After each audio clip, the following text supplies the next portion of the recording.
গতকাল রাত থেকে একটি উত্তেজনা ছড়িয়ে গিয়েছে যে ইউনূস সাহেব পদত্যাগ করছে, ইউনূস সাহেব পদত্যাগ করছে। আমার ইউনূস সাহেব খুবই নাখোশ। মানে ইউনূস সাহেব আসলে কাদের প্রতি নাখোশ?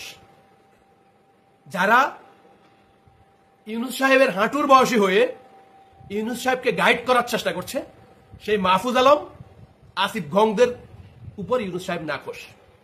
ইউনূস সাহেব তাদের প্রতি নাখোশ যারা সমন্বয়ক সেজে মব সৃষ্টি করে ঢাকা শহর থেকে শুরু করে সারা বাংলাদেশের বিভিন্ন ব্যবসায়ী গোষ্ঠী থেকে চাঁদা নিচ্ছে, টাকা উত্তোলন করছে, যারা মব সৃষ্টি করে নিজেরা আঙ্গুল ফুলে কলা গাছ হচ্ছে, তাদের প্রতি ইউনূস সাহেব নাখোশ। ইউনূস সাহেব তাদের প্রতি নাখোশ যাদের এখনো ছাত্রত্ব শেষ হয় নাই, কিন্তু ওই এলাকার এসপি ডিসি কে কন্ট্রোল করার চেষ্টা করছে। ইউনূস সাহেব তাদের প্রতি নাখোশ। ইউনূস সাহেব তাদের প্রতি নাখোশ 5 তারিখের পরে যাদেরকে দেখে, যাদের প্রতি এই বাংলাদেশের জনগণ যাদের উপর অগাধ বিশ্বাস রেখেছিল, যাদের প্রতি আশা রেখেছিল, যারাই হবে এই দেশের পরিবর্তনের কাণ্ডারি, কিন্তু গত 9 মাসের মধ্যে জাতির পরিবর্তন না ঘটালেও তাদের আর্থিক যে পরিবর্তন ঘটেছে, তাদের চেহারার যে চর্বি জমেছে, ওই লোকদের প্রতি ইউনূস সাহেব খুবই নাখোশ।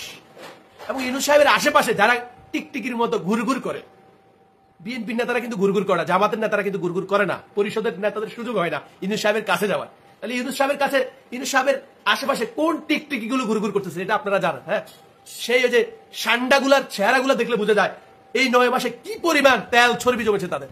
এই টিকটিকি গুলোর কার্যক্রমের কারণে ইউনূস সাহেব খুবই নাখোশ।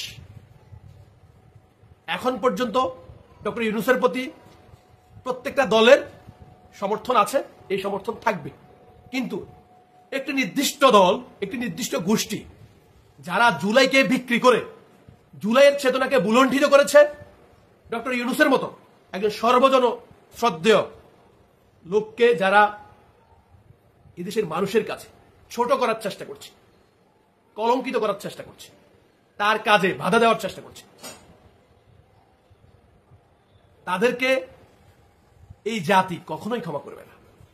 ইউনূস সাহেবের উচিত মেরুদণ্ড শক্ত করা, মেরুদণ্ড শক্ত করে জুলাই গাদ্দারদের বিরুদ্ধে সর্বপ্রথম ব্যবস্থা নেওয়া। এরপর দেশের বৃহত্তর ঐক্য ধরে রাখার জন্য এই আন্দোলনের মূল স্টেক হোল্ডার, ফ্যাসিবাদ বিরোধী আন্দোলনে যারা সামনের সারিতে ছিল, দীর্ঘদিন যারা ফ্যাসিবাদ বিরোধী আন্দোলনের সাথে ছিল, তাদেরকে ডেকে এনে তাদের সাথে আলোচনা করে একটা জাতীয় সরকারের গঠন করা। যতদিনে তারা আছে থাকবে, এই কয়েকদিন একটা অন্তর্বর্তীকালীন সরকারকে জাতীয় সরকার রূপদান করা। তাহলে ইউনূস সাহেবের আশেপাশে যে টিকটিকিগুলো আছে, এই টিকটিকিগুলো আর ইউনূস সাহেবকে জ্বালাতন করতে পারবে না। একই সাথে আওয়ামী লীগ যে পুনর্বাসনের পথ খুঁজছে, সেই পথ চিরতরে বন্ধ হয়ে যাবে।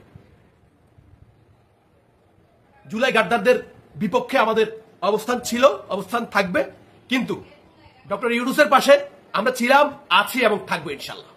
ধন্যবাদ।